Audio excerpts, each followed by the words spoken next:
cool. So he goes a bit further than that. Says this is how you acquire, develop, and then grow your customer segments. So he thinks it's a bit more detailed than that.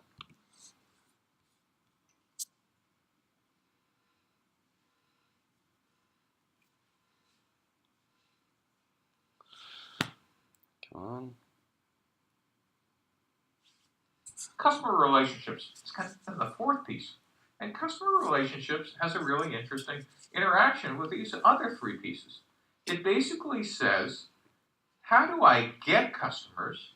How do I keep them? And how do I grow them? And just like thinking about distribution channels, these are very different for web mobile than they are for physical channels. But visually, they kind of look like this double-sided funnel. So let's just take a look at quickly a web example. In getting customers, you're going to be worrying about how do I acquire them? That is, how do I get them even to my website? How do I activate them? That is, how do I make them do something? And then later on, we'll see after I got them, how do I keep them around? That is, how do I not lose them through attrition and churn? And then what can I do once I have customers to make them spend more money or use my product even more? And so one of the things we'll be thinking about is, how do I get, keep, and grow customers? And just like every other step, you might have hypotheses on day one, but you're only going to figure this out when you're out of the building.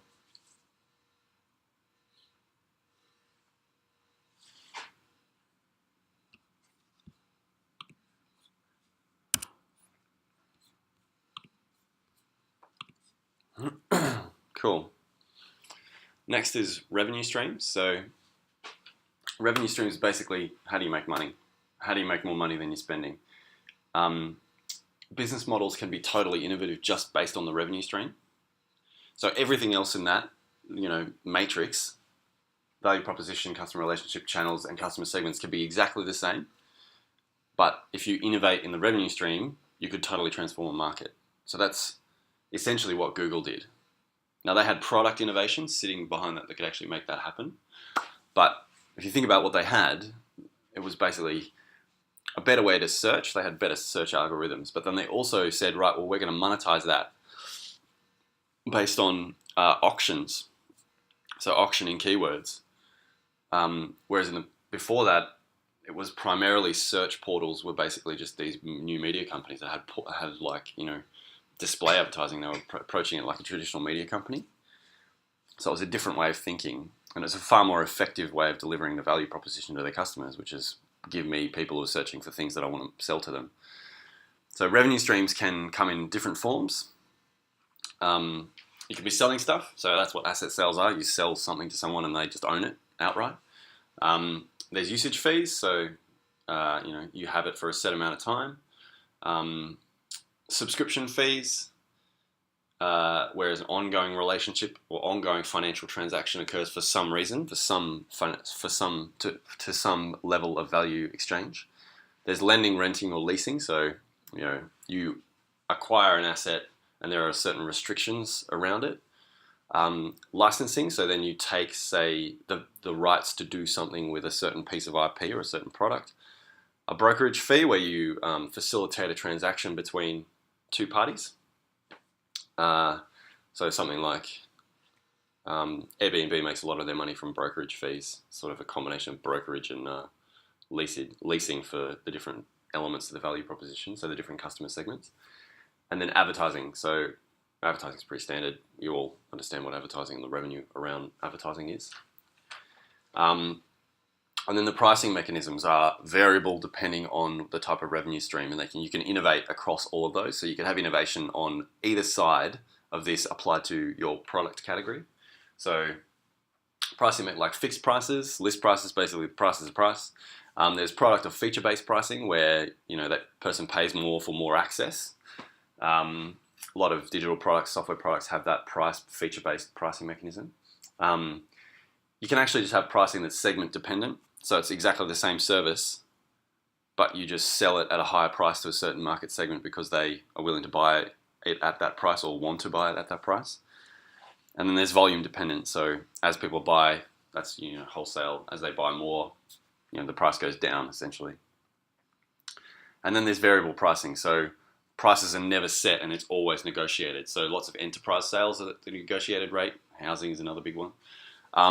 There's time decay variable pricing. So up to a certain point, an asset is incredibly valuable, it's typically services, and then it becomes totally worthless. So hotels, or a hotel room on a certain night is incredibly valuable all the way up to that point, and then it's totally useless.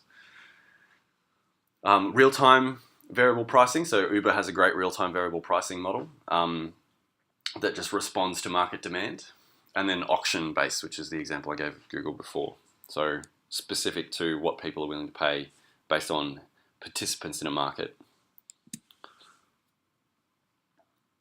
After that, there's key resources and activities. I've bundled these two together because they're basically, what do you need in your business to make all of that other front-end facing stuff work, and what do they need to do? So this is where you basically outline, and all of these are assumptions for you at the moment. Basically, you outline what you need in terms of physical assets, intellectual, human capital, financial, and then you say, well, what do I actually need them to do? I need them to produce stuff, solve problems for my clients, or build a platform that I need to sell on. Just literally writing that down will make you realize how light on you are in terms of actual skills. Because, at the start for any venture, it's either going to be you or your co-founders doing everything. So you'll realize as soon as just doing that as an exercise will make you realize what you don't have and what you need to upskill on. Key partners, I touched on this before, basically a key supplier supporting the organizational communities that deliver core technology, resources or elements that enable you to deliver your value proposition. So for manufacturing or e-commerce businesses, it's any of your key suppliers. In the media space, it can still be suppliers, like if you subscribe to a wire service or something like that, or a range of photography or media production services, all of that sort of stuff. They're all your key partners. And then after that is the cost model. So the cost model is basically once you've figured out all of those different things, you can then sit down and say, what kind of cost model do I need to deliver on all of those different elements of my value proposition? Typically, and most of the time, most businesses have a cost-driven cost model. Sort of sounds a bit stupid, but it's basically you try to save as much money on the back end, being as lean as possible, typically to deliver a value-led proposition. So, sorry, that's a bit confusing. Value-led value proposition, basically low-cost value proposition. Or you have a value-driven cost model where you accept less scrutiny in the cost model in the pursuit of a premium value proposition. That's pretty basic, really. Oh, sorry, I should change that. I'll do that live on the fly. Cost-driven.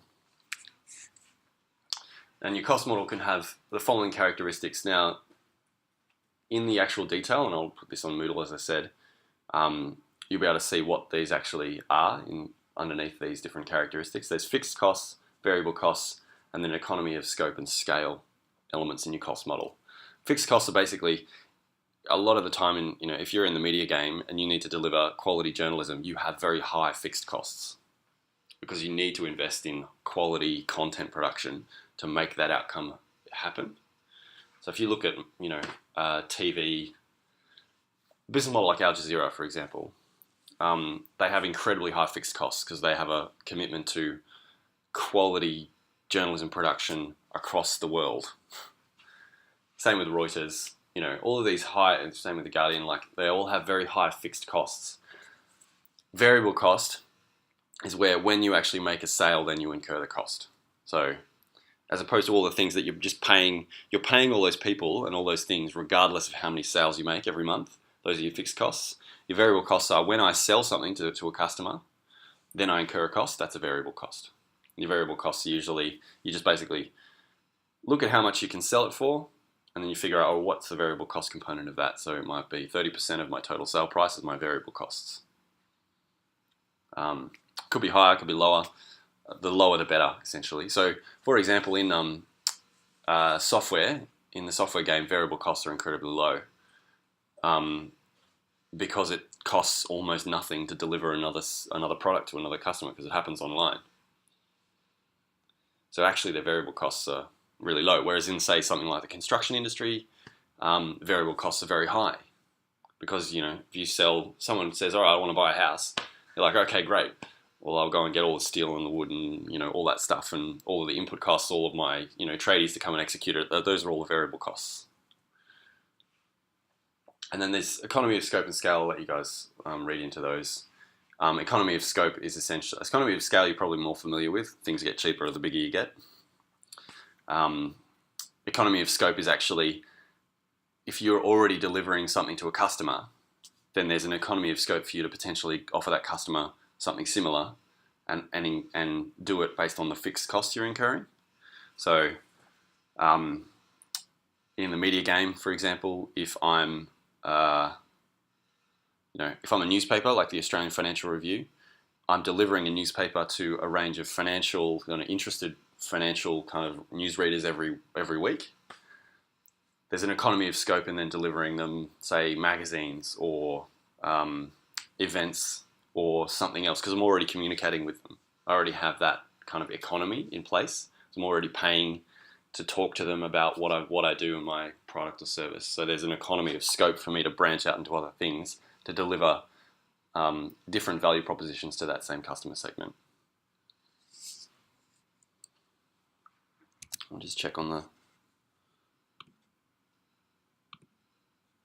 Yeah, it's still going. Cool.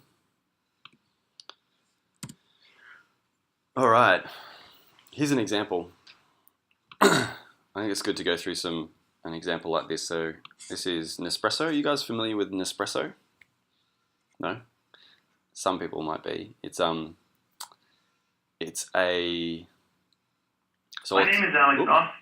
There we go. It's a... Why is that? Just auto playing. It's a coffee machine. It's like a coffee pod machine. What's that? It's like a consumer coffee machine. Yeah. People put it in their houses. What's the brand? Nespresso. Oh, yeah. Yeah.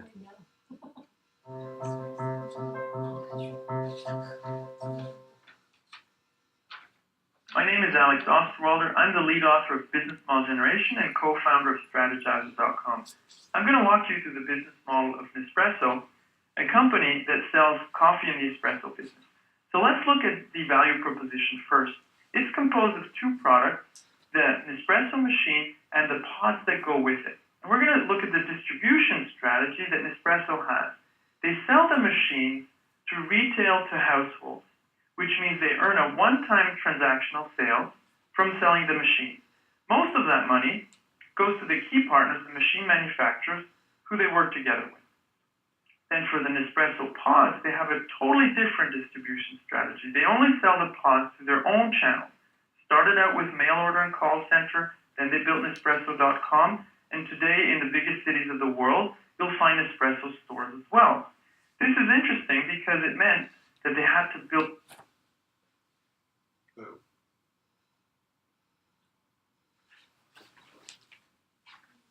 Internet fail. distribution channels There we go. as a key resource in their business model, because this is the first time that a Nestle-owned company sells directly to households. Now, why do they use different distribution channels for the machines and the pods? Well, they use retail because it has the broadest reach possible, because they want to get the machines into your household. Once you have it in your house, you're actually locked in because you can only use Nespresso pods. That's so-called switching costs, which prevent you from going to another.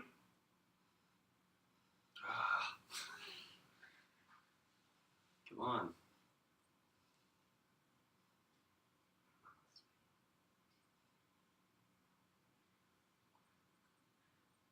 Machine menu.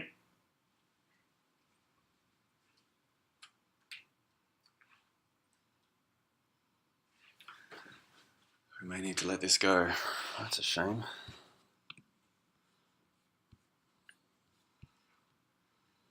Can I reduce the quality?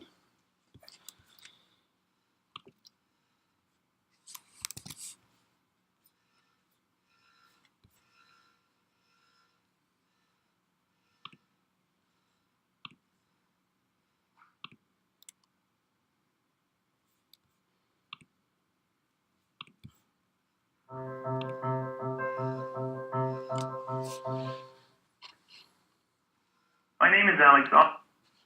I ask you for 5 to 6 times more pod sales. They create so-called recurring revenues. They change an end. Sorry.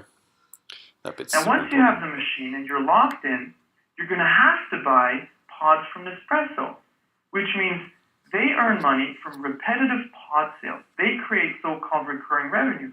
They change an entire industry from moving it from a transactional business to a repetitive business with recurring revenues.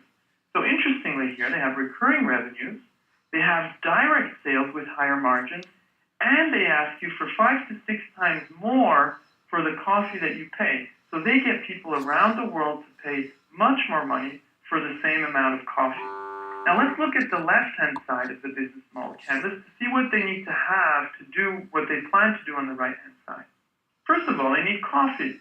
So they work together with coffee growers, and they try to source some of the best coffee in the world, which they put in the pods. And the pods is something that they manufacture themselves. So production of the pods is an important key activity, and they have production facilities to do that. They churn out 12 billion pods every year, which is one of their main costs.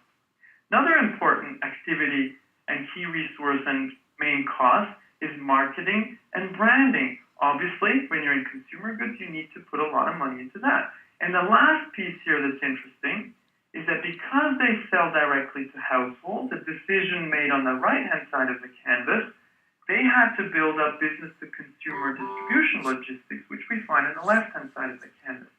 So now we have everything that's important for the success of Nespresso on one piece of paper.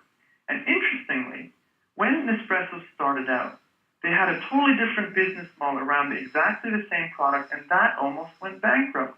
So it's only after a couple of iterations of the business model that they were able to find the business model that you see on this piece of paper and that led to a multi-billion-dollar business. So the difference was not the product alone. The difference were all the pieces here on the business model canvas that led to the success of Nespresso.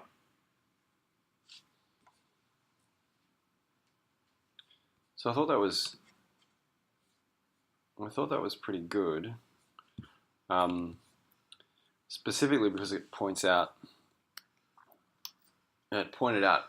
the fact that, all right, they had one consumer segment, they had multiple products, and those products had, the customer had a different relationship with these different products, and they had different key resources and partners and activities to deliver on those products, and the revenue streams for those products were different. But as you heard him say, the actual innovation in that was actually turning the way a customer specifically engaged with that product and creating a different revenue relationship around it. So it was a recurring revenue scenario around these pods that they were selling. Now everyone's now jumped onto this, and it's not new anymore. But once they were locked in with the machine choice, and that it wasn't very large, but it's large enough to make them then purchase these pods again, and the pods have incredibly high margins. So that's sort of the whole business model was based on that. It's pretty fascinating. So what I'll go through now is some patterns, so business model patterns. Actually, yeah, so before I do that, I'll just talk about this. So the things on your business model canvas are your initial hypothesis. So it's what you think the business model will look like. And that might be, this customer segment, X customer segment, this type of relationship, I'll get to them via this channel with this value proposition. So this product or service, this way it creates value. And I think I'm going to make money by X, Y, Z. And then all the other things should fall off the back of that, because you can pretty much know, all right, if I have to deliver this value, then I think I'm going to have to produce this kind of content. I'm going to have to produce it on this kind of frequency. I'm going to have this kind of strategy. My key resources might be freelancers. They might just be me. Can I do all of that sort of stuff? So as soon as you have all that down, you say, this is what I think it is, you can then step into the next phase. So you should have another version of your business model canvas that has, if you look at every single thing that you've put into your business model canvas, you should be able to list all of the different key assumptions for that component of the business model. So for example, the best place to start is your value proposition. I think the value proposition is X to this customer segment. And then you should be able to immediately say, what am I really, the heart of it, what is it that I'm assuming about that value proposition. Like, why do I think, or not why, what is it that is not known in that value proposition that I don't really know, that I can't hand on my heart say I've actually proven that with a real customer? It might be that you find the value proposition is great, but when you take it to a customer segment, and that comes into your key assumptions in the customer segments, that they don't actually care about that, but some other segment really enjoys it. The kinds of relationships, every single thing can have a range of key assumptions off the back of it. So at this point, and for your next assignment, what you should be focusing on is trying to articulate as many of those key assumptions, and then through an MVP, trying to prove out the value proposition and customer segment key assumptions. Try to disprove them or prove them through an MVP.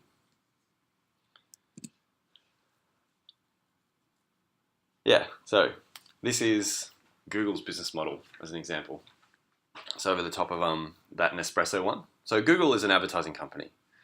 They're branching out into other things. They've got other platforms now. They're doing lots of, venture capital investment through Alphabet, their holding company now. But the heart of their search business, which is the Google business model, is this. In the green boxes, and this is where using the business model canvas, if you use it, it's supposed to be sort of like a workshop tool. If you color code the different components on there, then it gets a bit easier to sort of comprehend. You can see, all right, well, in the green, there's us. All of the people who use Google every day, apart from obviously you two because you're from China. But now when you're here, you'll be using it, I think. The value propositions is basically a free value proposition. They offer their service for free to enable the market. And that's global internet users, customer segment. And then in the green, and then in the orange, there are people who are willing to pay via advertising to get to those customers. So you've got the value propositions based on targeted keywords, keyword advertising, their AdSense platform, which is an ad management platform, which I'll go through in week 6 and 9, and display advertising management services through things like DoubleClick, etc., which I'll also go through. Then the customer segments for those specific value propositions are ad agencies, people who use the ad network, like businesses, etc. And then they have distinct revenue streams for those. And then they have a range of others. So they have a range of other things. They've got their OS platform, like operating system platform, Android, Chrome, etc. And then they have specific customer segments that they're driving those towards.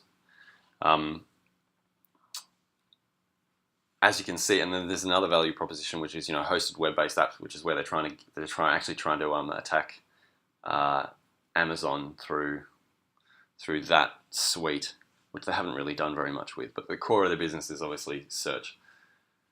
So you can see how their business model canvas has lots of different.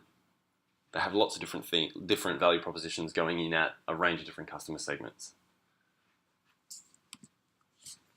Cool.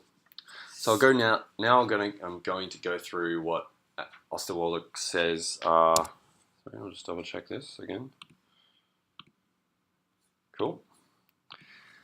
What he calls business model patterns. I've just called them types. They're business model types. Now I'll go through 2. There's a whole range of other ones he goes through. Some of them are more relevant for us than others, but this one's specifically relevant because lots of media companies are multi-sided platforms. If you have a business model based on advertising, then you are inherently a multi-sided platform. So they bring together 2 or more distinct but independent groups of customers, and they're of value to one group of customers only if the other group of customers are present. So this is, I call this a social cold start phenomenon. It's exactly the same thing for social networks as it is for media companies. It's all the same, basically. The platform creates value by facilitating an interaction between different groups. There could be 2, there could be more. It has to be 2, there could be more. But a multi-sided platform grows in value to the extent that it attracts more users, and this is called the network effect. So if you're ever in the scenario where you're trying to build a multi-sided platform, one of your key drivers of success is your what Andrew Chen calls your viral coefficient of growth, which is essentially how quickly is this network spreading between nodes, people participating in that network. If it's over 1, then you've got viral growth. If it's under 1, then you don't. That's basically, I tell you about it, you tell someone else about it, we all join. The network grows in value. In these business models, they have to have 2 or more customer segments, and they each have to have a distinct value proposition and associated revenue stream. So the value proposition number 1 aligns with customer segment number 1. Value proposition number 2 aligns with customer segment number 2, etc., etc. So in a very basic one, like a media company, you've got your audience, and that audience gets value out of your content, and then you have another value proposition for your advertisers, and they get a specific type of value out of your publication. Might be the capacity to communicate with that audience. It could be the capacity to get the data that you have about that audience out of you. It could be a range of different things. Typically, the key resources that are required to deliver on that is typically the platform that you have. So if you're a media company, your distribution platform is the most valuable asset you have, and it's typically what your key attributes and key resources focus most of their time on. So it could be your website, your mobile apps, your mobile site, your distribution network, any relationships or commercial arrangements you have with distribution partners like social networks or syndication opportunities for your content to reach more people. Anything related to your production and distribution of content and the way that you monetize it. Now, a media company isn't the only type of multi-sided platform, but it's typically most media companies are. All right. And the next one, which is sort of slightly related to the last one, is actually the freemium model. He breaks this out, but you can have multiple ones in there. But essentially, a freemium model is at least one really substantial segment is able to continuously benefit from your offering free of charge. Now, that's only really possible if they are subsidized by non-paying customers are subsidized by another part of your business model. So Facebook is a freemium business model, freemium multi-sided marketplace. You don't have to pay to get access to it, and advertisers finance your participation.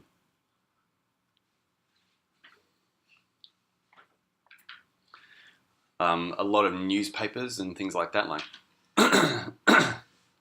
after the evolution of the penny press, have existed for a long time, and they're free papers, and it's a subsidy, I guess, from one customer to another.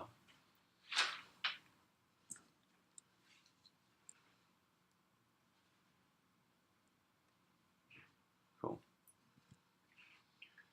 Now,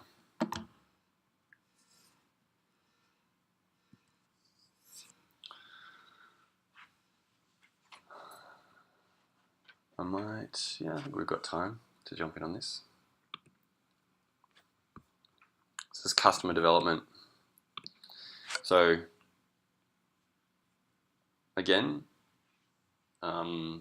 Steve Blank talking about why customer development is important, because you're doing what I was talking about before, which is taking your initial hypothesis and figuring out how to test every single component of it to get to a point where your business model canvas looks like it is full of facts, not fiction. Next piece about customer development to understand is what is it you're actually doing outside the building. And what I think about is you're really testing on the highest possible level your understanding of the customer's problem or need. You implicitly had a hypothesis I want to extract from implicit to have you make explicit. Here's what the pain and the gain we're actually doing for these hypothetical customer segments that I've written down on my canvas. Great. So how are we going to go do that? So literally we're going to get out of the building, take our hypotheses, and we're not just getting out of the building and randomly talking to customers, because if that was the case, we could have just sent them a letter or sent them email. What we're looking for is not just data, is insights. And how this process will work is we'll get out of the building, and then as we find those new insights, we'll actually change the canvas. Big idea. We'll change the canvas by marking it up and saying, we thought the customers were these kinds of people. Holy cow, they're actually these kinds of people. And we thought the features we need, well, they're kind of different. They're actually these features. So what you're doing outside the building is you start with these hypotheses. In this case, let's just take an example, the customers will be male, 24 to 35, live in urban areas, and then we're going to design some experiments. Let's go figure out maybe a Google AdWords campaign. Or if it was a physical product, go out and meet them personally. And then run some tests and take a look and analyze the data. But it's not just the data. We're trying to understand, did the results match the hypotheses? And if not, just don't give up and say, well, it didn't, let's try another segment. Understand why your initial hypotheses were wrong, because it's this why not that might give you some insight. So what you might find out in this case is, oops, we kept getting teen girls in suburbia. And you can either keep deciding, no, I want men, or you might go, well, wait a minute, the teen girls are actually enthusiastic. In fact, paying money, trying to figure out how to buy our product right now. Cool. All right, that's a good segue into MVPs.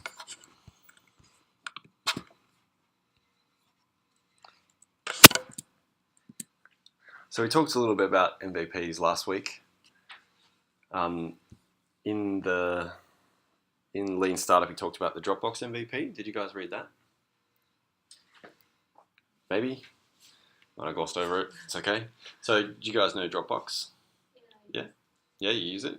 Yeah? Cool. So, Dropbox's MVP was a screencast that looked like it was working, but it wasn't actually really working.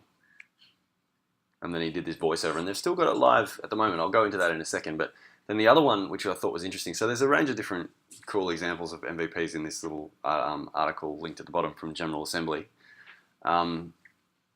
Another cool one is actually Twitter. So what Twitter's MVP was, this gives you a sense of what they thought their value proposition also was. It was actually this sort of SMS service. I'll just open it up and we can have a look at it. This is from a TechCrunch article from 2006. So 10 years ago. And yeah, the company was called Odeo.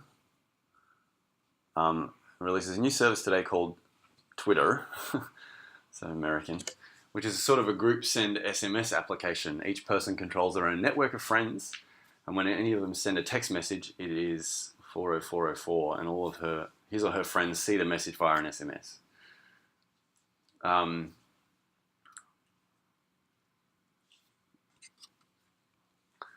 People can use it to send messages like cleaning my apartment or hungry, and you can also add friends via text message, nudge friends.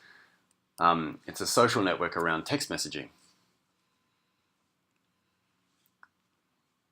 Now, you don't know how much of that is actually an insight into what they were thinking when they built the product, or what the journalist was saying, all right, this is what I think it is, or this is what I think it should do.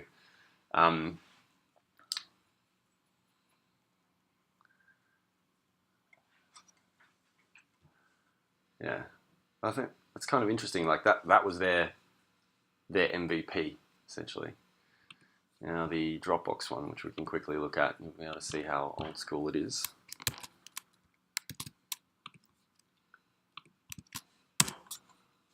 I think it's a bit long, so we won't watch all of it because we're a bit low on time. Yeah, so we haven't launched yet, but we're admitting people into the beta. We'd be happy to keep you posted about the beta program and launch. Okay, my name's Drew, and we'll be taking a quick... Oh, for Christ's sakes. tour.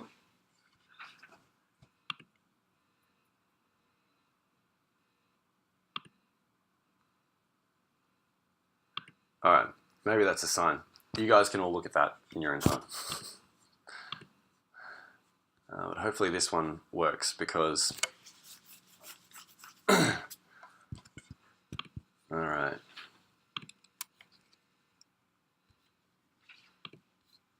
One of the most interesting components of the Lean Startup is this whole idea of the pivot.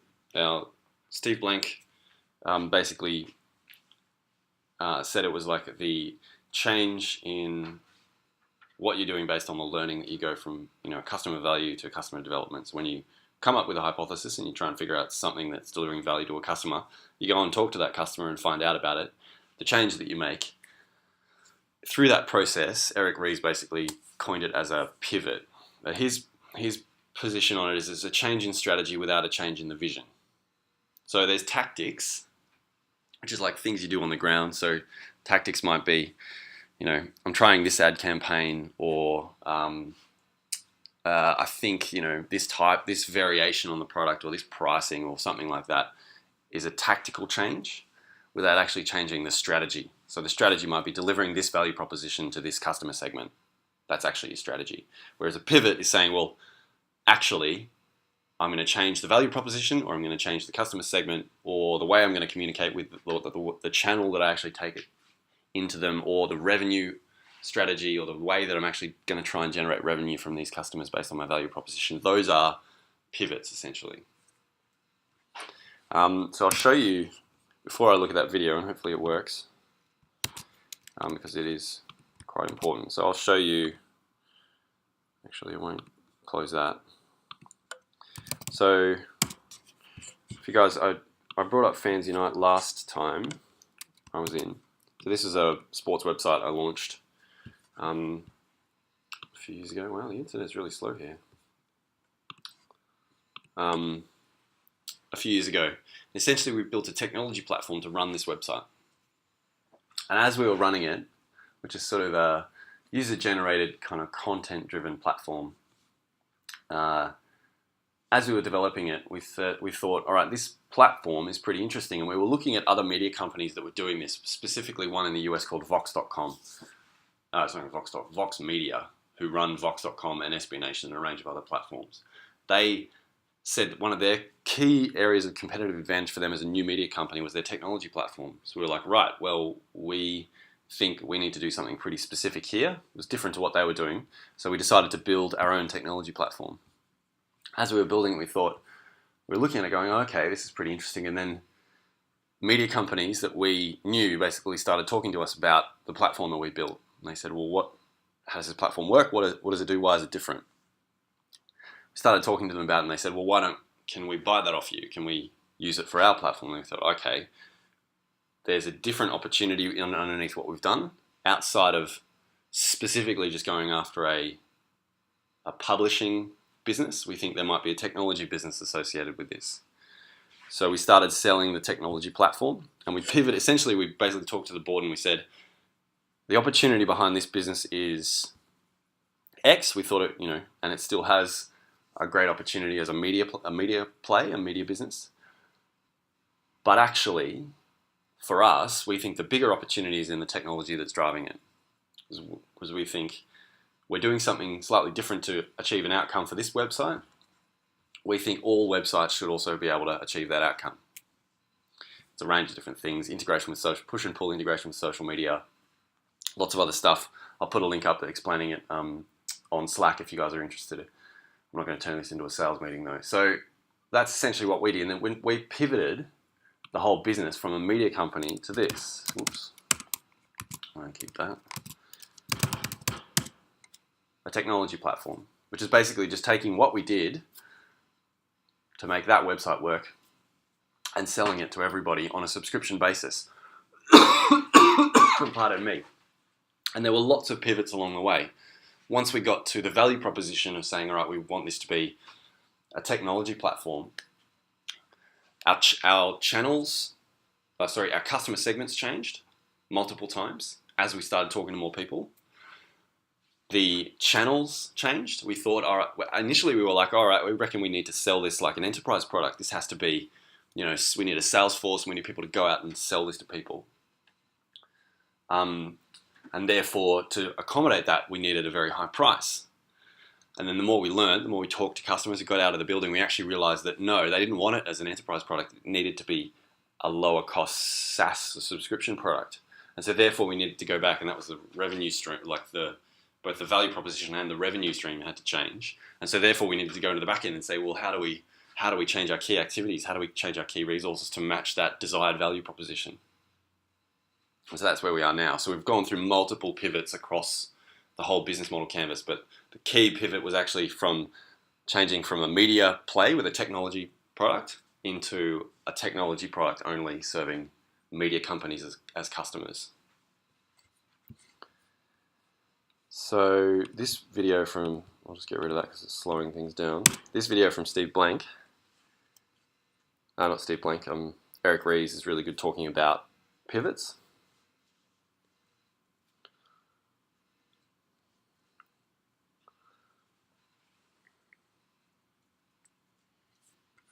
And once we watch this, I might call it a day.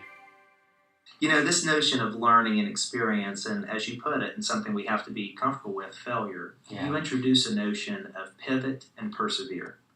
And the importance of an entrepreneur or a team or a company knowing when to pivot and when to persevere. Can you describe what a pivot is and what persevering means? And then we'll talk a little bit about when do you know which one to pursue. I think this is the most difficult question that entrepreneurs ever face. And I grimace whenever I think about it. I think about the moments when I've been faced with this challenge of trying to make that decision, and it's just painful. And the goal of the Lean Start methodology is not to actually make it painless. I don't think it ever will be painless. I think what we can do is make it a little bit more pleasant, make us a little bit more rational in that moment, give us a little bit better facts. And so one thing let's talk about what a pivot is. That's the first thing. A very common misconception. Pivot's like very overused bit of jargon and buzzword these days. A pivot is a change in strategy without a change in vision. So it's not giving up on the vision. You know, if I'm in my car and I want to get to a certain destination and I encounter a roadblock, my GPS will help me route around and find a new path to get there. But my GPS won't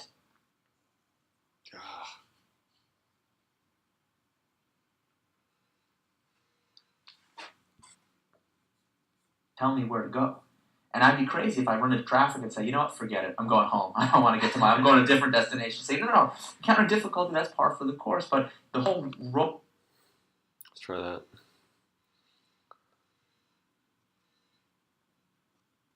of strategy in a startup is to help us find a new, better way around. So a pivot is a strategic hypothesis about how we could actualize our vision.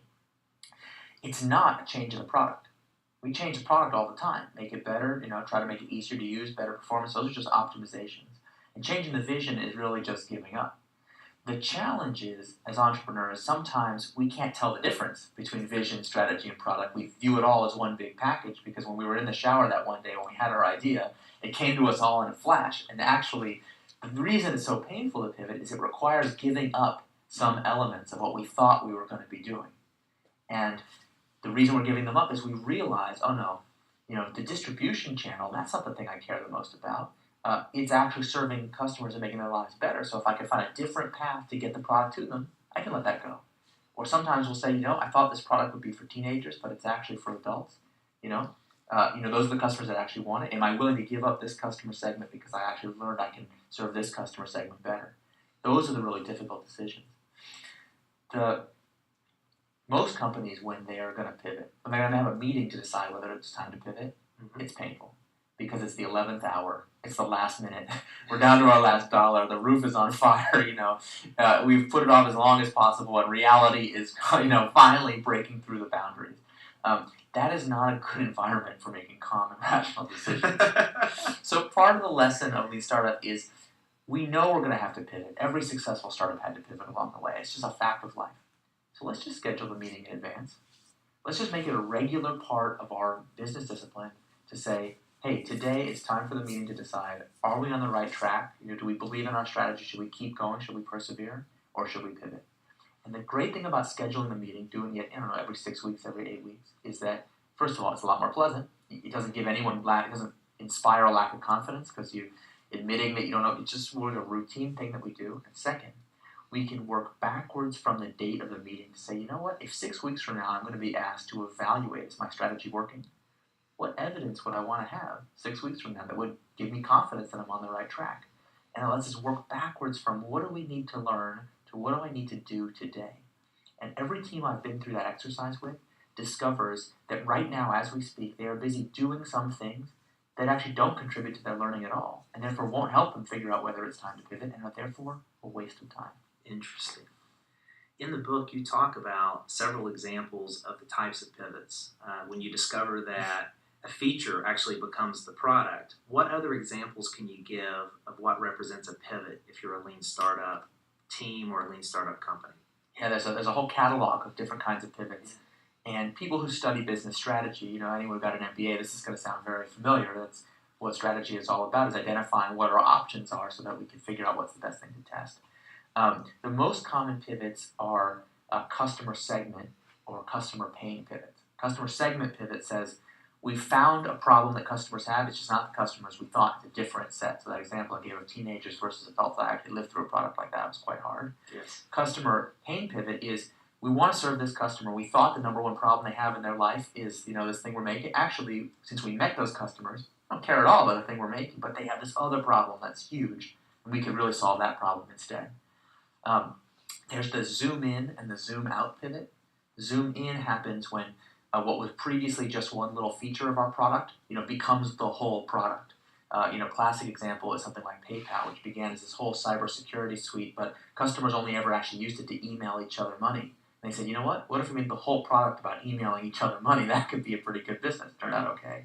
And then a zoom out pivot is exactly the opposite. Sometimes you realize we built this amazing product. It's actually just one little tiny feature in what needs to be a whole product that will require partners and OEMs and do all kinds of delivery, consulting, installation. It could require to be very complicated. And then all the other elements of the business plan could be eligible for pivot. The sales channel, pricing strategy, and what we call the engine of growth, the way it grows, whether it's viral or through paid advertising. Again, none of those are an answer. They're actually a question, a hypothesis about a new way to go forward.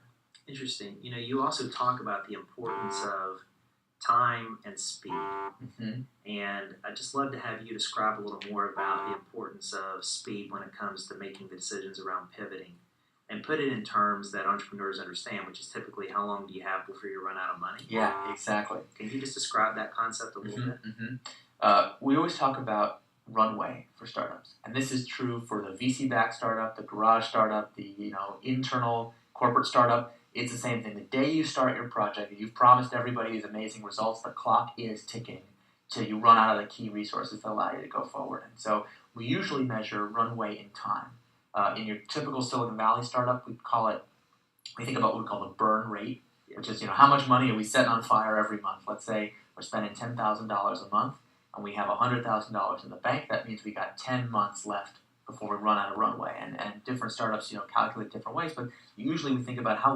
much time do we have to achieve liftoff. That's why we call it a runway. Well, I think that actually misses the point. The real way to think about runway for a startup is how many opportunities to pivot do we have left.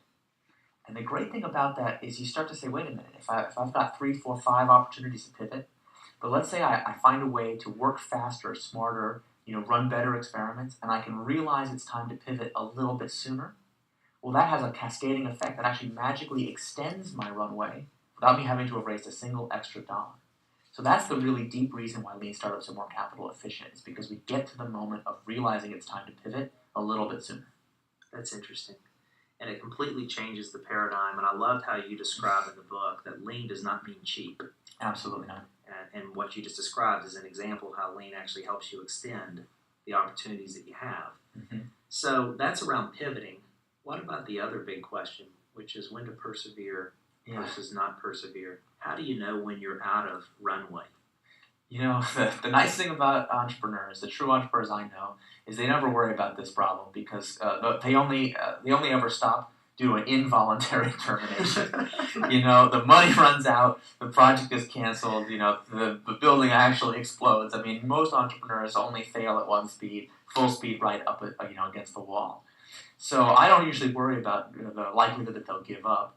I think the much bigger danger for entrepreneurs, honestly, is the thing we call the land of the living dead, where you've got a project and it's still alive. It has some customers, some revenue, it's not a complete failure, but it's not making any progress either. The growth rates are completely flat. It's not actually getting to its next milestone, but it's kind of not successful enough to be put out of its misery, but not successful enough to actually be successful, to actually get up to the next stage. And I meet entrepreneurs who can get stuck in that phase, sometimes for years, where they can't quite bring themselves to pivot, and they can't quite bring themselves to shut it down, and so they have this kind of misguided decision to persevere. All of the analytical rigor of Lean Startup is geared towards making sure that startups don't wind up in that situation, by giving us hard evidence that what we're doing isn't working. Even if the gross numbers are kind of sort of okay, that's not good enough. Very interesting, very helpful. So Eric, on this notion of pivot, when does an entrepreneur, or when should an entrepreneur know when to pivot? it's still going to be a matter of judgment. We can never turn entrepreneurship into a formula, and nor would that even really be desirable because entrepreneurship is a really human experience. But I do think there are some heuristics that suggest it's time to pivot. If you think about the iterations that a startup goes through, making the product better, cycle after cycle after cycle. If we're using an analytical framework that tells us whether those experiments actually make a difference for customers, then we can ask ourselves, do we feel like our numbers are trending the way they need to trend? Or are they kind of flat or not making that big a difference? So I meet with teams, I kid you not, that have a key metric that's got to be, say, 10%, customers signing up for a free trial. Right now it's 5%. They're working cycle after cycle, and they go from 5% to 5.5% to 5.75% to 5.8% to 5.85%. It's your classic curve of diminishing returns. And yet they're still celebrating because everything's up and to the right. And we've all been trained, if things are up and to the right, everything must be working fine. And I think that getting that into what we call an innovation accounting dashboard, where we can see that point of diminishing returns, say, our experiments don't seem like they're really being as productive as they used to. I think that's the number one indication that it's time to pivot. Very interesting. We talk about this at our company. We really want our employees, we want all of our people to be solving big, important problems. We say if you want a big business, solve a big problem. But human nature is to begin to incrementalize everything you have, to look for that next opportunity, just to continue to optimize versus truly invent and solve a big, important problem well. And so what you just helped us see is our own blind spot. And that's probably a good opportunity for us to wrap. I want to thank you. I want to thank you for your inspiration. I want to thank you for your counsel. And I want to thank you for helping us with a methodology in a company that was founded by an entrepreneur who tries very hard to have 8,000 entrepreneurs every day looking for new ways to solve important problems so that our customers' lives will be better. It really has helped us be better, and we look forward to practicing and, quite frankly, working with you more in the future. Hey, really appreciate that. Thanks Thank a lot, you so my much, friend. man. My pleasure. Isn't that nice? I thought there was some interesting particularly about that land of the living dead idea, and knowing when your business idea or your business model is broken. Because if you work hard enough at most reasonable ideas, you'll probably get some customers. You'll probably get some traction, particularly in media. You'll probably get some audience. Actually, that's not the hard part. But you need to have a system in place to be able to quantify whether that traction is meaningful and delivering you an understanding of the value proposition. And even if you do that, say in a media context, even if you do that on one value proposition, you still need to match the other side of the market, which is the who's actually going to pay for it.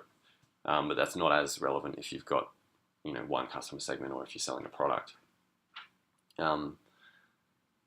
It's fascinating stuff. If you are interested in more in sort of additional resources and things, there's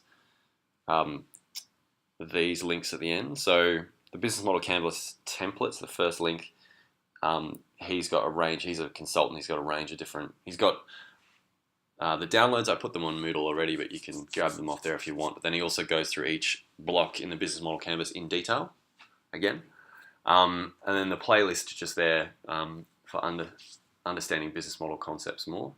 And then these two books. So 4 Steps to the Epiphany is by Steve Blank. I've mentioned it before. Really good and really relevant for this, for what we talked about today. And then the last one, if you are interested in free business models, there's a guy called Chris Anderson wrote a book called Free, or Free but Freemium. And he literally wrote the book on it. He used to be the editor of Wired magazine. He also wrote a book called The Long Tail, which Alexander Osterwald is obviously pretty influenced by, because he thinks the long tail is another business model type that can be expressed through the business model canvas. It's more relevant. The way he articulates it is actually more relevant for e-commerce or transactional, digital transactional businesses. Okay, great. And that's it. Do you guys have any questions? No? These questions are flying out of you two, as usual. All right, I wonder if your website, the Fans Unite, where does the content come from? so the content Yeah. Well, it's a great question. So the content is contributed by, by a mix of sort of, we call them pro-amateur sports bloggers. So the whole idea of this platform is that it enables citizen contribution, and it enables a publication to harness what's called a cognitive surplus. So in that instance, it is actually leveraging the long tail concept espoused by Chris Anderson, in that new media business models enabled the long tail of contributors to actually produce content and publish it online. We know this; it's been around for ages. Wikipedia, that's the Wikipedia business model. Validated, user contribution around topic areas for an encyclopedia that's bigger than anything else, and you couldn't materially and commercially execute something on that scale. It's now possible to do things and build business models based on the concept of the cognitive surplus you couldn't do in the past. And so we were basically trying to do that in sport. So we were saying, let's set up little different sub-communities around sports clubs and enable the cognitive surplus of contribution into those sports clubs. And we built a technology platform that would allow people to do it. So you can sign up and create content, sort of like Tumblr for sport, or any blogging platform really. And then over the top, the editor and the network owner could have oversight and control, editorial control over every level, without stymieing the freedom and capacity to contribute at the lower level. So we're saying, let's try and start this grassroots, contribution movement, but still provide a level of rigor and control that we required for a professional media publication that's needed to then go and sell to advertisers. But it is a traditional advertiser-driven media model. The reason why it works is because it has a lower cost of content than that typical what I was talking about before. It's actually when we talked to investors about it, they said, well, the reason why I'm interested in this and the reason why we got investment was actually because it had a revenue and cost model element of innovation.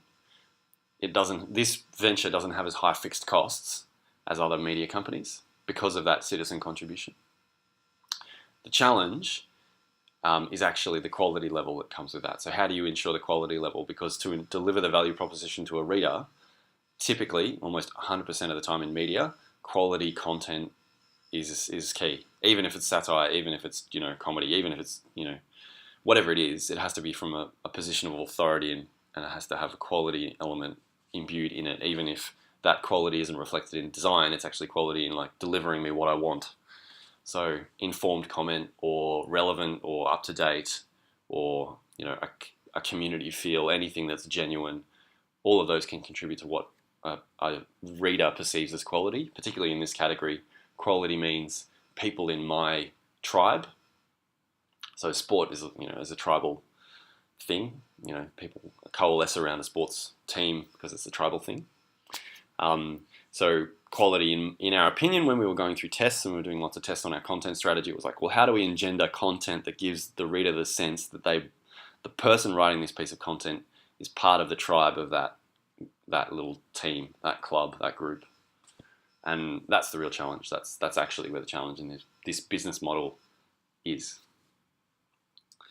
But as I said, we looked at it and we were like, well, there is a business opportunity behind this. It's now being pursued by another company in a joint venture with us.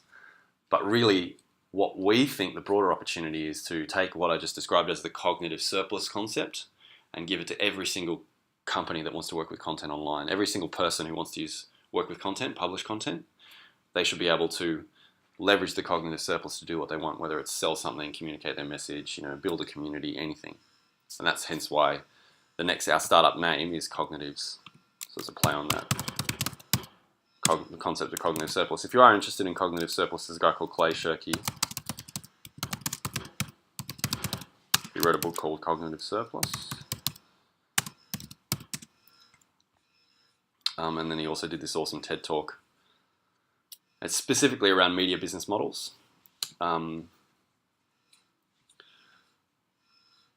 It's actually about 10 years old now. But it's fascinating because, not 10 years, 5 years, 6 years. But what I really love about it is that his predictions are playing out in very variable forms. So he started in media. He said, all right, content is going to be disrupted by this concept of the cognitive surplus. and actually it's moving into the real world, like cognitive surplus in as applied to marketplaces like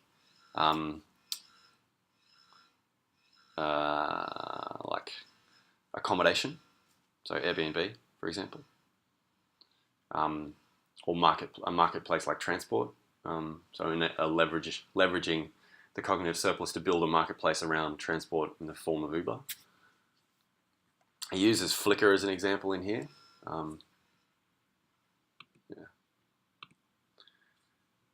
What I'll do is I'll chuck that into Slack as well.